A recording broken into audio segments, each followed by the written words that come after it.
JK Rowling has come under more scrutiny this week. JK Rowling is founding and personally funding a new female-only service That is for biological women only. How dare she? They're trying to say something about patriarchy, but they're failing at it.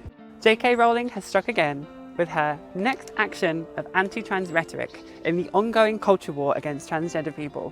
In the same week that Cambridge Dictionary updated the term female to be very trans inclusive, JK Rowling has announced that she has opened the organisation Beira's Place, which is an establishment that helps women through various forms of trauma and tragedy and provides them a service, which I think obviously is a good thing. It's the context and the background behind it that I'm going to go into in this video to explain why it's a very anti-trans notion.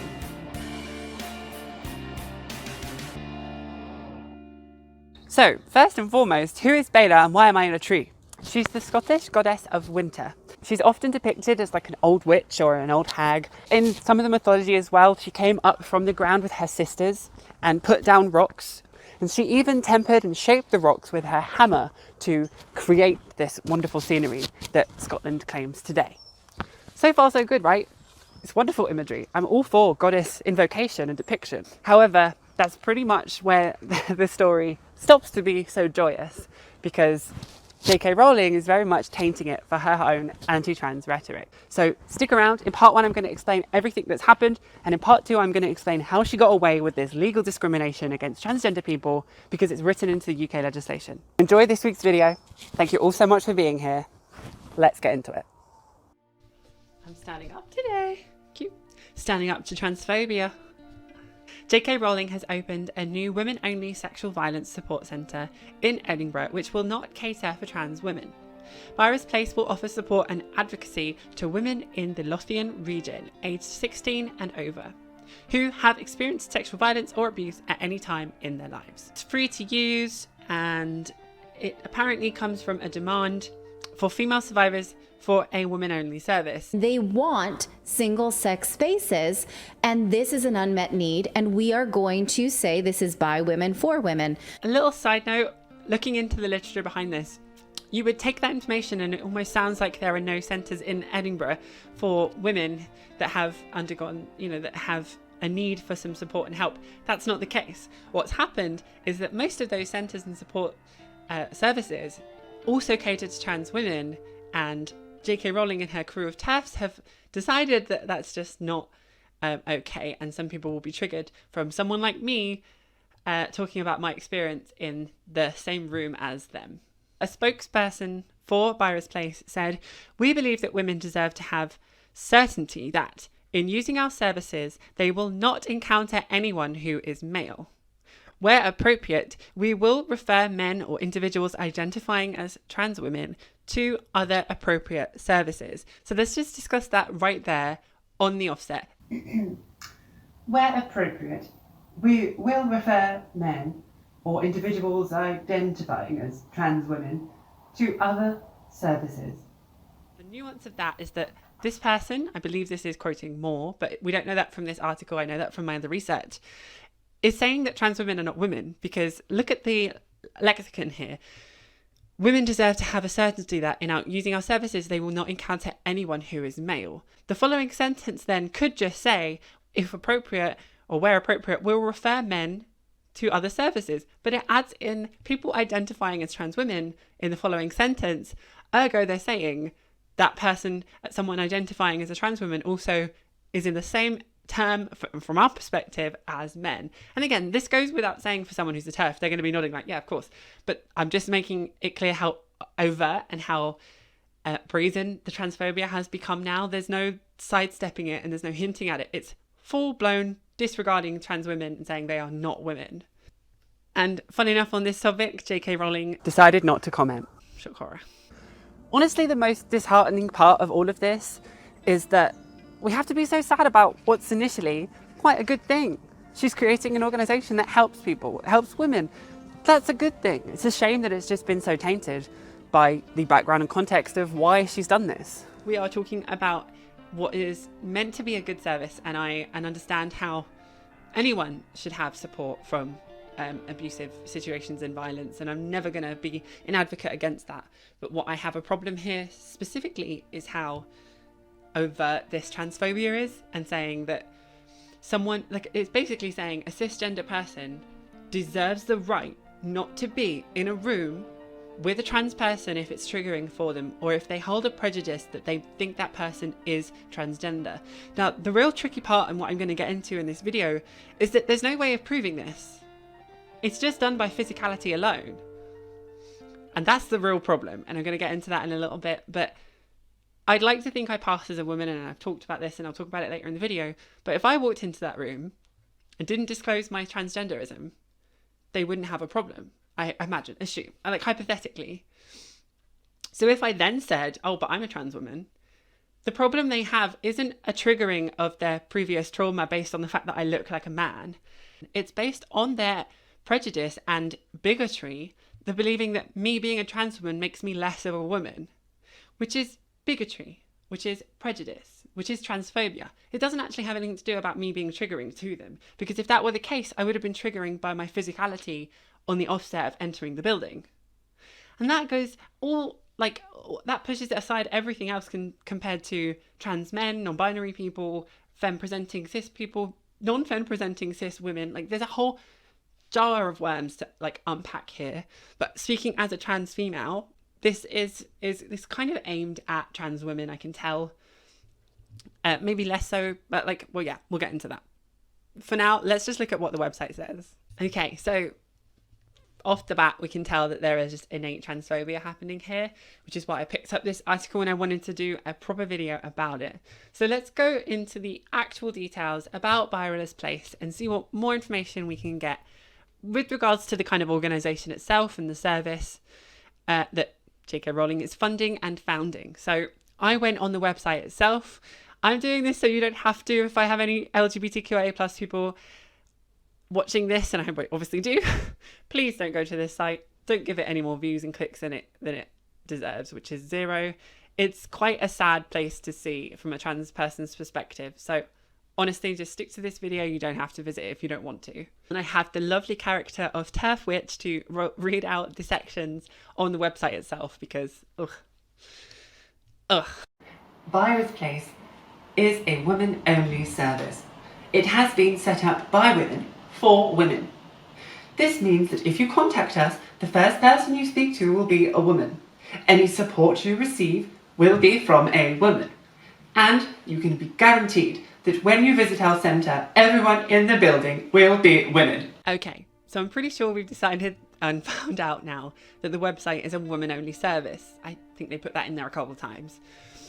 Again, the whole problem lies in the fact that a woman here is referring to a biologically natal female, someone that was born female and has remained that way. However, the lines blur when that might not necessarily be the case, and physicality is hard to kind of pin down, is kind of what I'm saying. Because they can't say openly, we're not going to hire any trans women because we don't think they're women too, because that would be an act of discrimination. They're putting it in a way, it's like subtext of TERF language, like women only, single sex spaces, no men. And whilst I understand that there might be a necessity for people that have undergone trauma because of that fact, and I'm not gonna touch on that as much, because I think there is an element of like entitlement and prejudice and white feminism there, which I'll come into in a bit. But the real problem here is they're saying no trans women. If this was just no men, but we're inclusive to trans women, from my perspective, that would be less of a problem from the angle of transphobia. There might still be a misogynistic issue, there might still be other issues, but from taking the angle of transphobia, saying no men and no trans women because this is a female-only space, is by definition transphobic. Does that make sense? I hope so. I'm not really explaining myself very well. This is a script I'm reading, which you wouldn't even know, would you, really? Beira's Place is committed to challenging misogynistic and patriarchal power structures that, through the abuse of or threatened abuse of women and girls, prevent many from reaching their full potential. We recognise that responsibility for any act of violence against women or girls lies with the perpetrator. It can never be excused, justified, or explained away, and there is no context within which it is acceptable or valid. Okay, So they've like sprinkled in some just casual issues and problematic language amidst something that's really important, and it's fantastic that they're fighting up for people that have had these issues happen to them. Great. But they're talking about misogyny and patriarchal structures when they are actually by definition pushing the binary genders that have been taught in Western mindsets for so long, and they're pretty much proven to be incorrect. So in various other cultures, there are more genders than just male and female. We all here know by now that gender is also separate to your biological sex. That's just facts. And if you don't understand that, by all means, we can talk about it. We can maybe do a whole video on it. But for now, let's just kind of tick that we understand that to be the case. And so it's, to me, really hypocritical that they're talking about challenging misogynistic and patriarchal power structures when they're implementing themselves, they're acting in them on themselves. Like, misogyny also comes in the form of judging someone by their appearance and not letting them benefit from the services you're providing based merely on the fact of how they look. Whether that be them having too many male features, their expression being not quite feminine enough for you. And like that also then comes out into racial elements as well, because the depiction of, you know, woman in the West is also often a white woman. And I, you know, understand that through the privilege of a white woman myself, but I also see the damage that does to people that aren't white. So a lot of people say like, oh, you know, you can tell a trans woman because of the stubble on their face or the hair growth they have. That happens to cis women all the time. That is a very much a factor of many different women across many different cultures to have growth of hair all over your body as well as on the face. And it's very damaging and harming to deny them any status of their femininity based on that one factor. That's a very Western trait. And it's also, it's not even something that Western women have like to never have to tackle. I have loads of friends here in the West as well. I have loads of Caucasian friends that have like moustache hair that they have to bleach or grow, and they have to adhere to these kind of almost like a checklist of where they are as a woman in the West. Otherwise they get deemed as something less than female, and that's where sex and gender differ. I mean, that's a clear point as to how it differs. There are various different times when upholding the Western notion of binary gender doesn't even work for cis people anyway. Okay, right. Now, so I went also into the FAQs to look at how they're going to word the transphobia, and that was kind of something that I found kind of interesting. So I want to see how innately transphobic they can be, or how they're going to dance around it.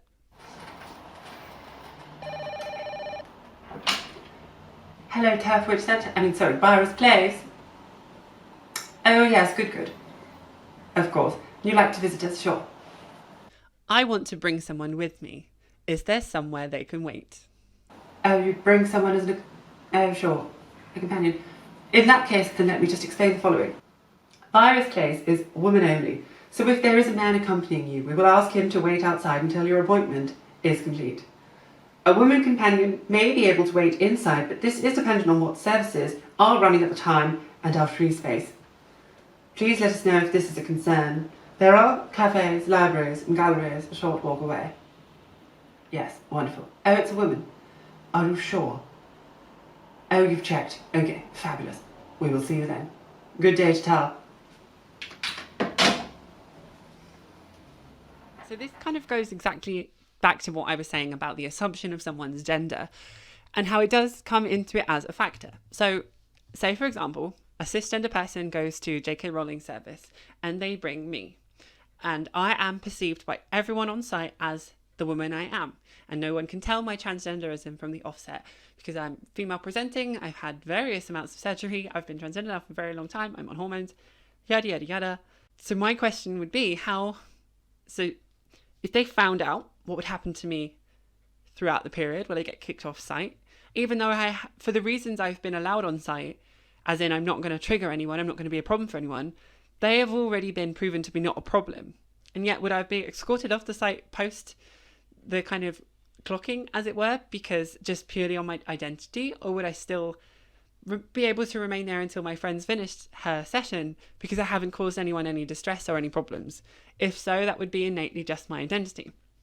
That's scenario number one. So scenario number two, say, for example, you cut to me 6 years ago when I'd only been transitioning for like 2 years and I didn't know how to do my hair just as well. Let's just put it like that. How would they ask my gender? How would they decide that I wasn't woman enough? How would they say, oh no, your friend can't come in if there's someone that identifies as a trans woman? They have to stay outside, or he or she, whoever they want to call me. What are the defining factors as to whether that would be the case? So they can't, I believe, we'll get into this later in the video, outright ask me for my passport or my gender recognition certificate. Because of things like GDPR and my personal information, they have no right to that, and I don't have any obligation to give it to them. So they would be basing it purely on my appearance. Again, this comes back to the same issue. If a trans person is passing or isn't passing as a female presenting gender, then it would just change the kind of end result of this policy that they have. And so that's the innately transphobic problem. You're basing it on people's prejudices, on someone's opinion of your gender and how you dress that day and how you look. That's the problem here. It's not based on actual facts or data or a valid reason, if anything. And the kind of blanket that they're giving that is that it might be triggering for someone in the services, and I understand that. However, if there is no way of telling if someone was transgender or not, how could they also possibly be triggering in any way? And equally, flipping it on its side, if you're saying that there are no trans women or cis men, what would happen if a trans man tried to accompany a cis woman in this service who is clearly more male expressing, has various male features, looks far more masculine than someone like I ever would do? Would they be allowed in the services by their own definition? And if not, then you're clearly actually then saying you can't come in purely from the fact that you look too manly. Now that's different, isn't it? That's saying people that don't look manly can't use our services. That's not written anywhere, and they can't. I mean, the stance they can take is whatever they want to do, but you can't just completely block someone's ability to use some form of care or help their friend use some form of care merely on the fact that they look manly. That's the problem. That comes back to the same circle of a trans woman not passing and stuff like that. That's what we have to talk about. That's the issue. So I'm only just scratching the surface, but already I'm hoping that it's coming across how problematic and just unthought out a lot of these policies are that JK Rowling has established with her new help centre. They are just allowing someone to base on pure physicality, whether these services can be used, whether they can be accompanied by anyone. And obviously I know that's what's trying to be done here. I know that's the case, but I'm trying to pick out the kind of fallacies and the issues with that just innately. It doesn't make any sense. It can't be done. You can't look at someone, assume you know everything about them, and make a judgment as to whether they are allowed healthcare or not. That's the problem here. And obviously there are other places trans women could go, and I think most trans people are going to avoid anything that JK Rowling has got involved with. But what I'm worried about is that this could set a precedent. This could become the first of many places that are a single-sex space where trans women and men can't use, or the opposite could be true. If these things start propping up and people are funding them and the UK changes to facilitate this kind of transphobia, there will be a time where eventually I have to use one of these services and I have to worry about it, or someone else in the LGBTQIA plus community is forced into this situation. What if this happened at schools? What if this happened with public toilets? I think actually this already can be done with things like changing rooms, dressing rooms, toilets here in the UK. So this isn't just a one case scenario. This is setting a precedent for what TERF'S and transphobes can actually get away with, especially when they're backed by the government and the UK law, which we'll get into more in part 2. More on the site, they have certain kind of PDFs and resources that kind of back up the kind of stances and policies they've made. And again, it's TERF ideology backing up TERF ideology. Of course, we knew this. But so I wanted to see just how brazen they've got in justifying these injustices. So let's take a look in more detail at the resources and kind of citations they have on the website. So first of all, there's Why Women Only as a PDF. That's what the PDF's titled. So in this PDF, it discusses intersectional discrimination and gives a whole list of different examples, except transphobia. There is a particular need for minority women to run their own specific services. Some groups of women experience greater marginalization and isolation and have particular experiences as a result of being both female and dealing with the impacts of racism, xenophobia, homophobia, disableism, class, poverty, health status, etc., often referred to as intersectional discrimination. Women-only services develop to meet need, so those services which are led by and for specific communities of women, such as black and minority ethnic, lesbian, bisexual, older and younger women, lone mothers, mental health survivors, etc., are crucial. Okay, I mean, so problematic. How can she quote intersectional discrimination when she is, by definition, discriminating against an entire minority of women by literally how they look? That's the absolute irony, because trans women are women, we know this. So she is saying that trans women, or people that identify as trans women, cannot use this service. They cannot even work there. They're going to be not denied to even accompany a friend there. And she's quoting intersectional discrimination as a reason as to why this has to be the case, because women are so hard done by and they are discriminated against on a daily basis for the reasons she's given, like xenophobia, racism, homophobia, ableism, class, poverty, health. Like, she's listed every single one except transgenderism, which is hilarious. But so she's even aware that women are being discriminated against, which is facts. It's true, and we have to stop that. I'm obviously a feminist myself, so is my husband, of course. And she's adding to it. She's causing more discrimination against trans people. She's causing so much harm for the community. And then she's quoting that back at us to justify her TERF'ery. She's brazen. She must have done a confidence spell on herself, because I have no idea how someone could be that belligerent and horrible and hateful. Ugh. Anyway, so in the next part of the video, I'm going to talk about how she got away with this. Why is this even legal? And how can it just be common practice here in the UK? So stick around for part 2. I'm going to go into the legislation here in the UK, and then I'm going to sum up my opinion nice and neatly with a bow. It is crucial that the life-saving support offered by rape crisis centres is available to trans and non-binary people. All rape crisis centres services in Scotland offer support to trans women and have done so for 15 years.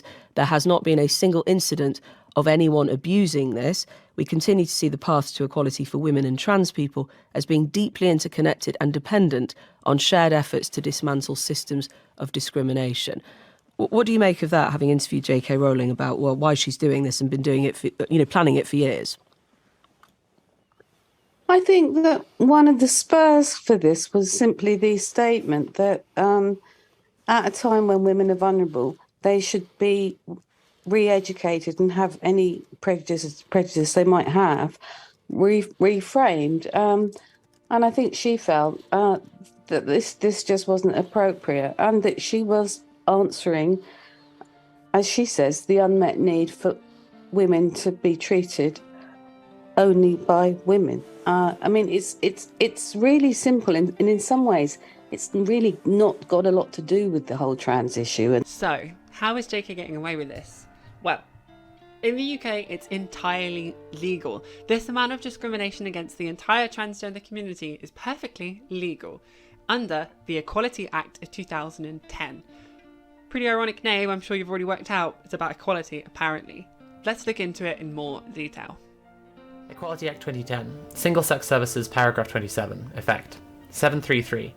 This paragraph contains exceptions to the general prohibition of sex discrimination to allow the provision of single-sex services. 734. Single-sex services are permitted where only people of that sex require it. There is joint provision for both sexes, but that is not sufficient on its own. If the service were provided for men and women jointly, it would not be as effective, and it is not reasonably practicable to provide separate services for each sex. They are provided in a hospital or other place where users need special attention, or in parts of such an establishment. They may be used by more than one person, and a woman might object to the presence of a man, or vice versa. Or they may involve physical contact between a user and someone else, and that other person may reasonably object if the user is of the opposite sex. Basically, the UK legislation says this. Of course you can't discriminate against transgender people. That would be wrong. Oh, but if it does make a cisgender person uncomfortable in any way, then of course you can discriminate against transgender people because they mean less than cis people, right? And of course, let me take this time to reinstate that I understand the triggering of anyone that has felt trauma, that has ongoing trauma, is an important issue, and I'm not denying that. But that's true across the board with various different minorities and majorities and everything. What we're talking about here is whether a cis person being triggered by a trans person allows them to have more of a right to healthcare or the ability to exist than trans people. And what we're also going to go into is the extent of why that triggering is happening and whether it's justified or whether it's a prejudice against the trans person. So let's look at an example given in the Actual Equality Act itself as to when the discrimination or the single-sex space use is allowed. So literally verbatim example, a group counselling session is provided by female victims of sexual assault. The organiser do not allow transsexual people to attend as they judge that the clients who attend the group session are unlikely to do so if a male to female transsexual person was also there. This would be lawful. This would be lawful. Okay, let me just break that down. This is how it's written in UK legislation. By definition, this example is extremely transphobic and the language is so problematic. It says female and transsexual people. I'm both, okay? I'm just going to outright say this. I am a trans person. I'm also female. Like, get over it. I have the passport and gender recognition certificate to prove it. Trying to reword this to, I think, add more of an inclusive element to this, which again is still kind of hard because what they're saying is innately transphobic. But a group counselling session is provided for female expressing victims of sexual assault. The organisers do not allow transgender people to attend as they judge that, I mean, there's no way of putting it inclusively. I guess it's just innately transphobic. Basically, it's saying transsexual people don't, like male to female transsexual people don't get classed as female, which is innately wrong and transphobic. If it's saying cis women, natal female people aren't going to use a form of care in case they are put in front of a trans woman that would trigger them, then let me unpick that first and foremost. A story right here in the United States. There was a lady who went to the hospital and she didn't want to be cared for by a man, and the hospital puts a trans woman in there and she freaked out about it, and so they denied her the surgery or whatever she was there to get. That was in the UK, I think. This is why I put a clip of FD signifier in the beginning, because they are trying to say something about the patriarchy and they are failing. This is white feminism at its worst. It's basically saying a cis white person has more of a right to exist, have an opinion, or keep their prejudices than anyone else below them. And I'm adding white because the Western ideologies of gender, being male and female and that's it, are what are so toxic here. And there are various other cultures and countries, like I've said, that don't just have those binary genders and go, if that's new to you, go away, go learn everything about it. You can. FT signifier is a great start. He's got some really great stuff about this, but it's basically saying that I just feel like I can see a Karen here, but I'm going to give it the benefit of the doubt, because if someone does have general trauma and they need care and they're not going to use a certain care because of someone else there, and I understand that to be a problem. However, how much of that is a prejudice against a trans woman? And that's what I mean by white girl feminism. So here I'm going to cite as well FD Signifier's original video, but a bit more in length. Here he talks to Maggie Mayfish, I think her name is, and it's called Exploring the Problem of White Feminism with Maggie Mayfish. I'm going to link it in the description as well. If you can, please do watch it. It's a great video and it sums it up a bit better than I can. They don't really talk about it in an educational way, but they talk about it as an issue. And it's exactly what we're talking about here. And so, yeah, when I think about what it must be like in Hollywood to be in the middle of Me Too in a traditionally, feminine white body, where those intersections disappear just based solely off of the fact that you haven't had to dive into them every time, and then how that lets keep going. And again, how many other examples could we take into this? Imagine if there were a session happening and there was a very well passing transgender woman who was very pretty and went completely unknown in the services, and there was no problem there at all. And then there was a cis woman, so a natal born female, who had like grown her moustache out, cut her hair short, wore a flannel t-shirt, and wore a cap saying man on it. Doesn't have anything to do with her biology at all. And she might still do that anyway.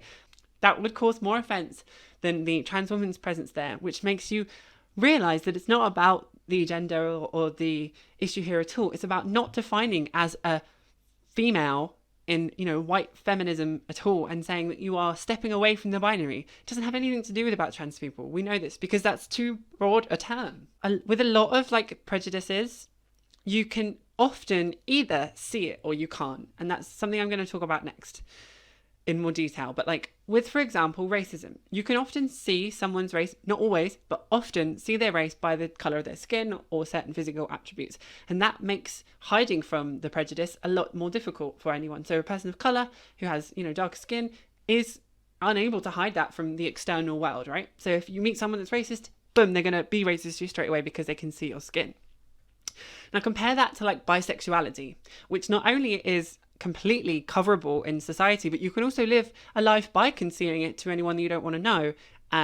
If you're a bi man and you have a relationship with a woman, you're still bisexual the whole time, but even she might not know. So that is a completely the other side of whether you can hide the kind of factor that makes you a minority and that makes you, a target for discrimination. However, transgenderism is in the middle. It can be either way, because the term transgender as well is such an umbrella term that it includes so many other factors. Non-binary people are technically under the term transgender. I, as a trans woman, am technically under the term transgender. And even trans women are, by definition, on a scale from the start to, finishing their transition. Some people never do. I never do. There's still things I would do if I could.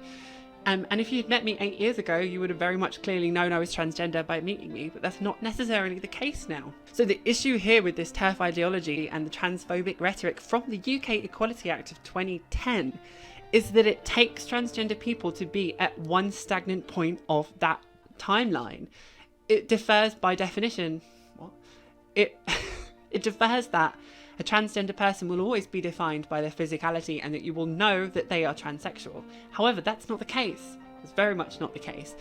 And as well, you can be non-binary, which means you don't actually have to change anything about you, but you are just by definition referring to yourself as they, them, and you use they, them pronouns. You don't have to do that when you walk into a room. So how could you possibly trigger someone by looking exactly as the same gender that they are comfortable with, but just because you're transgender, that's an issue? The point of this example is that it kind of freeze frames an exact issue that might happen one day, and therefore the UK legislation is written entirely about it. Just like, abuse in toilets and single-sex spaces and stuff like that. It doesn't actually happen, but they're using that as a hypothetical example to get people on their side and say, kind of nod and be like, yeah, I can see why that's a problem. These women deserve the care for their trauma and stuff, which obviously they do. But my ass being there in the room ain't going to change anything about that. And what if I were abused? What if I needed this care? I would be denied this access over their kind of hierarchy. And it's like they're more important. And that's really, really problematic, especially if this kicks off and this does really well. And we're going to find a lot of other people starting their own organizations and pushing for a single sex space purely because it makes someone uncomfortable. Now let's spin this on its head, right? Now,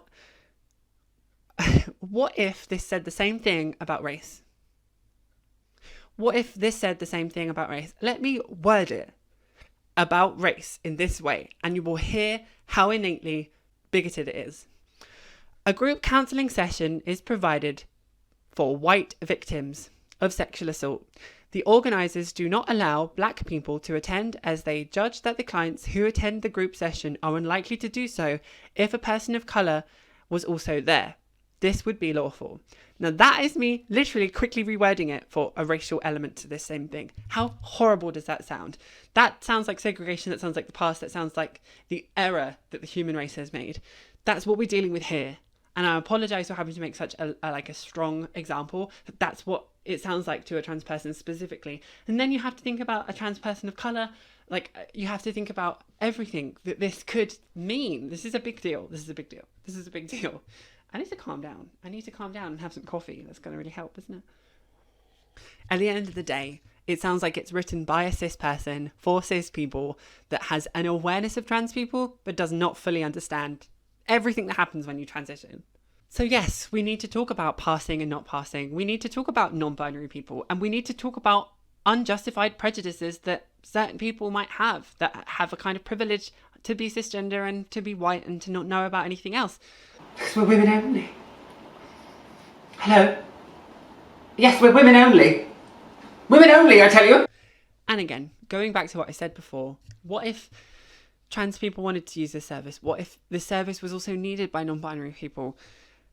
This is excluding those for the sake of a cis female, just because it's justified that that is more important than not. And I think that's really, really harmful at this moment. Negating the fact that they're saying that trans women aren't women, they're also saying that females are more important than any other minority, and then also claiming intersectional discrimination, which I think is absolutely humorous. Okay, so let's talk about the real question. Say this organisation were to become normality, or even taking Beira's place specifically as an example, what would happen to a trans woman like myself who has obtained the gender recognition certificate? I am legally a woman in the UK. I am legally classed as female on my birth certificate, passport, driving licence, everything. I am female. So even in the example, I fall under the category of female legally. And the discrimination against that, any trans person that has jumped through enough of the loops to obtain the gender recognition certificate has to be classed as female regardless of any other TERF-related single-sex space issues.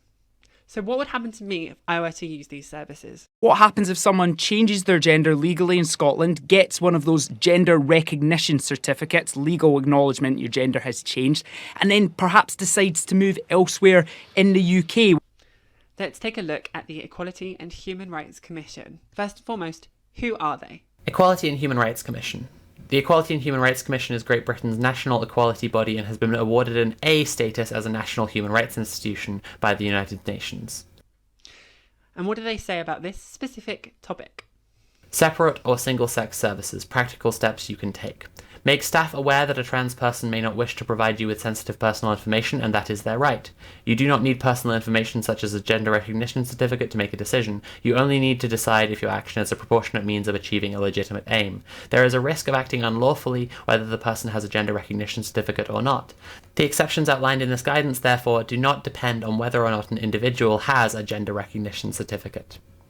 So basically, even though I'm legally a woman, under the Equality Act of 2010, I'm not really a woman at all, am I? Isn't that what the TERF'S keep saying? Maybe they're right all along. They're not right. We know that sex and gender are different, but that's for an entirely different video. So unless my research is mistaken, basically any organisation that claims to want to have a single-sex space doesn't really need to ask someone about their gender recognition certificate. Pretty much any organisation can just decide to make a place a single-sex space if it deems it appropriate for the cisgender people using the service. Which makes me question about what the hell the worth of my gender recognition certificate even means. Allegedly, it gives me the legality to be classed as a woman in the United Kingdom. That's why we jump through so many loopholes to gain it.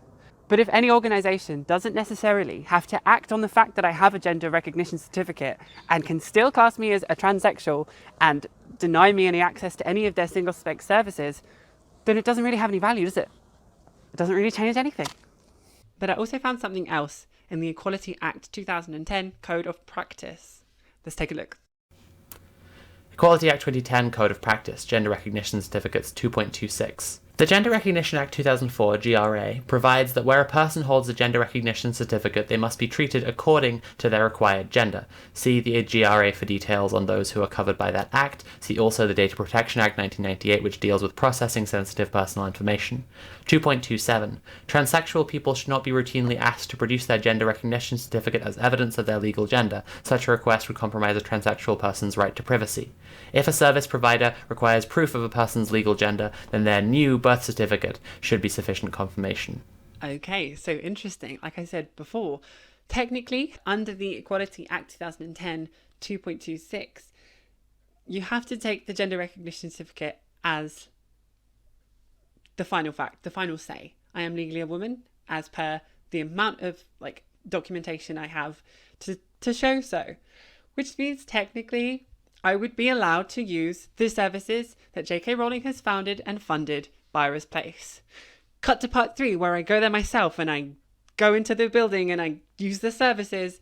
I'm not really going to do that. I think I might die. But what I'm basically getting at is that a trans person like me technically can use the services. So this is how it proves that it's on a scale between the beginning of a transition and the end of a transition. And the legislation in the UK isn't even aware of its own like fact of that. I'm taking this from the same place. This is both the Equality Act 2010. One is just the Code of Practice, but it technically contradicts itself, because I'm still a transsexual person, male to female. That's still my definition, but I'm a female. So what would a business have to do if it was a single sex space? What would have to happen? Like, I'm still female, I can prove it. So would I still trigger some people out of trauma? Would I still be removed from the premises? Would I still be denied healthcare and services?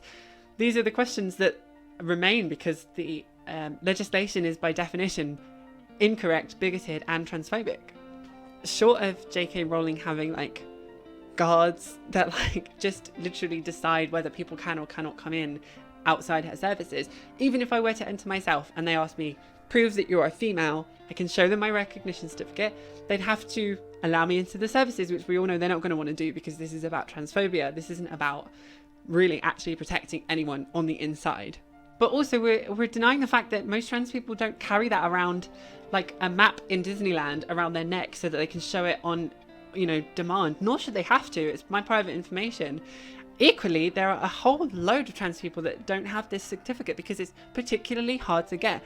And this entire organisation is an answer to Scotland trying to quicken that process to mean that you don't need to spend 2 years of your life to get this certificate. You can prove that you're transgender and that you're living your best life in your new gender and your acquired gender, how you should have always been from the get-go. And this is actually in response to that. It's a catch-22 because I shouldn't even need to have to prove this to anyone. I am who I am. But even if I were to have to, they have to then listen to it, even though they're not going to. So it's just completely nonsensical, really. It would come down to appearance, and it would come down to their perception of me that would allow me to use the services or not, whether I have my gender recognition certificate or not. And this is why it comes down to the kind of Western standards of what a woman really even is, which is innately racist, because the depiction of a woman as a white person is also problematic in several ways. There are cis women out there that look more manly than I do. It doesn't mean they should be denied healthcare, or they shouldn't be denied the ability to get help from a terrible thing that's happened to them. Nor should trans people. They should not be second best. I think that's the real key point here that I want to push today. And this all comes from an organisation that claims to be committed to supporting and challenging misogynistic views of women and white feminism.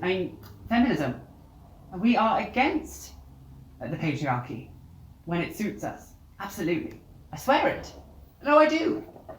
When in fact they're buying into white supremacist notions of binary gender from the West, and quite ironically, misogyny and patriarchal structures. So we can see that this is a statement.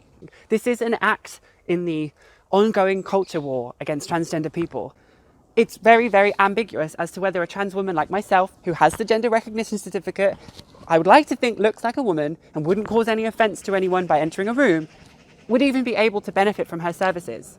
She could have formed any number of organisations that helped any number of people, minorities or no. But she chose to form this one that helps single-sex spaces and is a woman-only foundation, which, knowing her background and the people she hangs with, is innately transphobic. It's like she stole Beta's hammer and she's using it to shape her own horrific anti-trans world, using the rocks from her wealth and her quarry. And I think that the Equality Act 2010 is her hammer. It's her strength. It's her shield from this brazen transphobic act. It wouldn't be possible to discriminate against an entire community of people if it wasn't written into legislation here in the United Kingdom. It's like she's using it as some kind of dark power, some kind of dark art or something. And she's wielding this hammer in her wand hand. And she's formed this coven of co-minded crows to act on this vengeance on her alleged enemies. She's Voldemort, by the way.